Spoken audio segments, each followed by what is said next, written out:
Kita nyo naman sa score na kami lamang na lamang. Kaso lang may maling desisyon na ginawa yung Granger namin. Mas pinili niyang sumegway kaysa mag-Lord men. Lamang na lamang nga kami, di ba? Paano makakakontesto? At dahil kulang na lugi pa, namatay yung digi namin. At tinry kung hindi pa uwiin, segway niya daw men. Pero nilakad ng mga kalaban at siya'y nabigyan. Pero ako'y gumawa ng paraan. Ako'y nag-abang at sakto dumaan. Yung jungle at gold lane ng kalaban. Mamamatay yung Brody.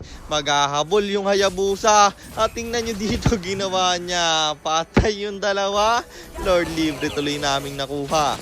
Teka, baka kilala mo lang ako at lagi kang nanonood pero hindi ka pala nakapollow sa page. I-follow mo na yan. Isa lang eh. Hi guys, nandito na tayo sa 534th day ng 1 game per day. And ang standing natin bago yung game na to ay 446, 87, 446 wins and 87 losses. Sa game na to, nagulat ako kasi biglang nag-Aldous yung kampe. 21 win streak na ako pre. Medyo delikado to, naghayabusa pa yung kalaban. Kaya no choice na ako. Nag-Harley ako dito kasi mahirap mag-sun sa X-board nila.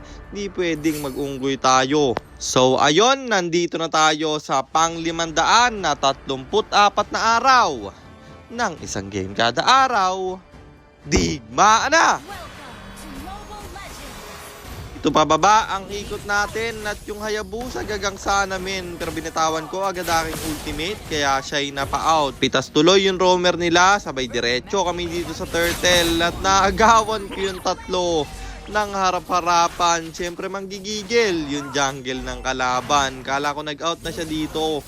Pero bumalik at naglakad. May ultimate ako para i-commit. At mag-e-SS din siya. Madadodge niya ulti ko. Makukuha niya yung blue pero mamamatay siya dito. Double kill yun ha. Turtle nakuha tapos siya namatay pa. Dito sa baba siya na naman na aking pupuntiryahin. Wala yata siyang ultimate men.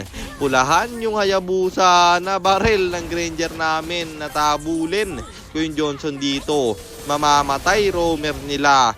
Brody makakatakbo at mag-out na tayo. Pero hindi hinayaan ng Granger na siya ay makatakas pa at ako'y dumiretso na dito sa top lane. Nagulat ako na may Johnson sa damo pero mapapatay ko pa rin export nila. Hinayaan ko na sa Aldous yung Johnson ng kalaban at napatay niya rin naman yun. Sabay diretso dito sa turtle.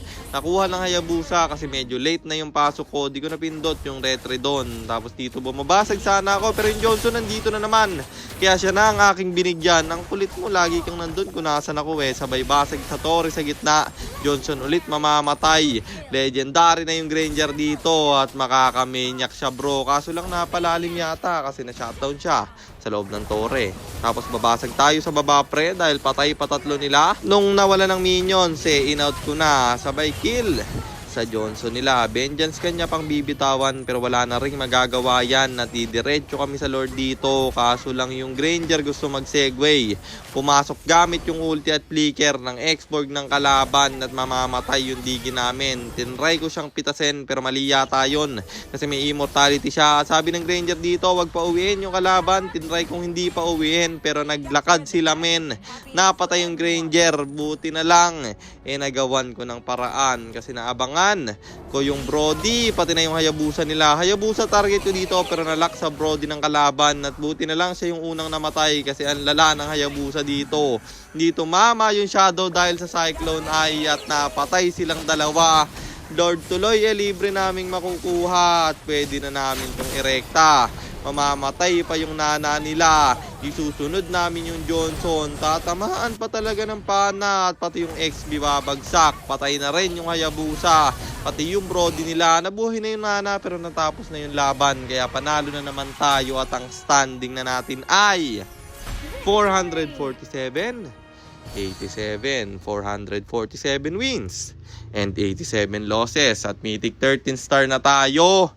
2 wins na lang. Mape-perfect na natin yung grading. 22 win streak na tayo. Kaya 86 na lang. Mahihigitan na natin yung 107 win streak ko. At yun lang, sana meron kayo natutunan sa content natin na to. At kung meron man, pakishare lang. Then after nyo i-share, mag-comment na rin kayo ng pa-shoutout para ma-shoutout ko kayo sa mga next nating content. At i-comment nyo na rin ang inyong mga katanungan kasi baka malay mo sa next nating content, comment ko naman ang mapili ko. At kung nagustuhan nyo yung item at emblem na gamit ko sa game na yon, eto yon: Arcane Boots, Genius Wand, Glowing Wand, Blood Wings, Divine Glaive, Winter Crown, or Immortality, and then Rose Gold Meteor pang buy and sell.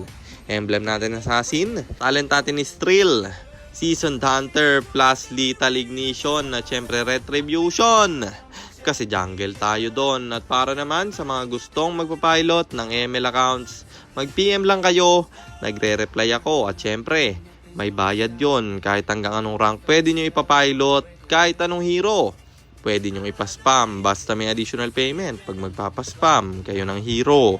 At yun lang guys, sana nag-enjoy kayo sa content natin na to. At shoutout sa iyo James Jagonyo, kay Carl Jem Ornopia, kay Jude Renan Jimenez, at kay Kyle Betchayda. Maraming salamat sa inyong suporta. Ingat kayo palagi. God bless. Paalam!